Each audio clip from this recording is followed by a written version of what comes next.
네 번째, 사람 중심의 치료에 대해서 말씀드리겠습니다. 한국화학연구원은 스스로 접합하는 자가 치유 기능을 가진 신소재를 개발했다고 발표하였습니다. 자가 치유 기능은 예를 들어서 스마트폰 같은 데서 생긴 스크래치나 절단 같은 외부 상처를 스스로 복구하는 능력을 뜻합니다. 이 성과는 Advanced Materials 전면 표지 논문으로 실렸습니다. 놀랍지 않습니까?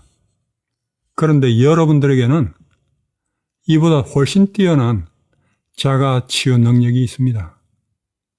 이와 같은 자가 치유 신소재 개발과 같은 연구들은 사람과 자연 속에 있는 자가 복구력에서 배워서 따라서 하려는 것에 불과하죠. 얼마 전 저는 부엌 오븐 안의 음식을 꺼내다가 밑에 철판이 있는 것을 보지 못해서 팔목을 조금 데웠습니다.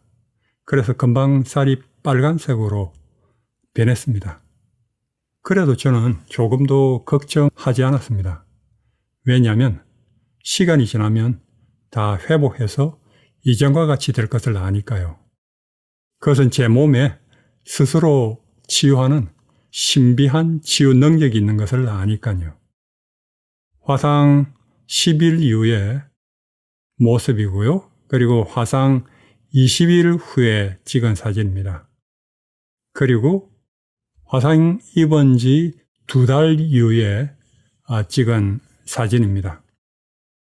팔목에 되었던 빨간색이 점차 옅어져서 살색으로 변한 것을 볼 수 있죠. 우리 몸에는 이러한 신비한 자가치유 능력이 있습니다. 이러한 자가치유 능력이 없다면 우리는 이미 오래전에 죽었을 것입니다. 그래서 16세기에 수술의 아버지라고 불리우는 프랑스 외과의사 앙버루아즈 파레는 말하기를 나는 그에게 붕대를 감았고 하나님은 그를 낫게 하셨다는 유명한 말을 남겼습니다. 의학의 아버지라 불리는 히포크라테스는 우리 속에 있는 자연 치유력은 병 치유에 있어서 가장 강력한 힘이다 라고 하였습니다. 우리 사람의 몸에 담겨 있는 생명은 적절한 조건만 갖추면 자연 치유력이라는 훌륭한 복원 능력을 발휘하는 것이죠. 의사는 수술받지 않는다. 이것은 서울시립동부병원장인 김현정 원장의 책 표지 모습입니다. 김현정 의사는 이 책에서 다음과 같이 말합니다. 의사들은 수술이나 검사, 오래 복용해야 하는 약을 끓인다. 예로 건강검진 받는 비율이 일반인보다 낮고 인공관절이나 척추, 백내장, 스텐트, 임플란트 등의 수술을 받는 비율이 현저하게 떨어지고 심지어 항암치료 참여율도 떨어진다. 의사들이 환자들에게 권유하는 처방을 자신을 위해서는 선택하지 않는 이유 중 하나가 바로 기다리기 때문이다. 치유를 일으키는 것은 우리 몸이다. 생명은 태어날 때 이미 자신의 몸을 스스로 치유하는 능력도 함께 지니고 태어난다.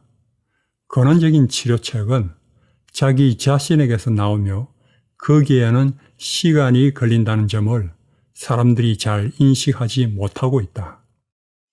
그래서 이 책을 쓰게 됐다. 요즘 대부분의 사람들은 아픈 것을 참지 않는다. 되도록 빨리, 가능하다면 당장 낫기를 원한다. 금방 낫게 해준다는 용한 주사를 놓아주는 병원이 인기다. 저절로 낫게 해주는 것은 이 세상에 없다. 낫는 것은 내 스스로의 힘뿐이다. 약도 수술도 물리치료도 깁스도 아니다.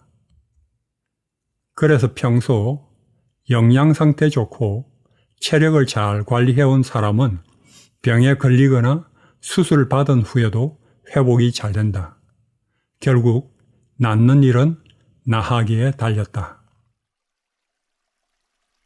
많은 만성병들이 치유될 수 없는 병이라 하여서 많은 사람들이 절망하죠. 그러나 절망하실 필요가 없습니다. 병의 원인이 되는 나쁜 습관들을 그대로 두고 약이나 수술로 고치지 못한다고 절망할 필요가 전혀 없습니다. 나은 줄 알았는데 재발한다고 두려워할 필요가 없습니다. 병의 원인을 없애고 참된 건강 습관을 실천하신다면 건강과 치유 회복은 가까이 다가오게 됩니다.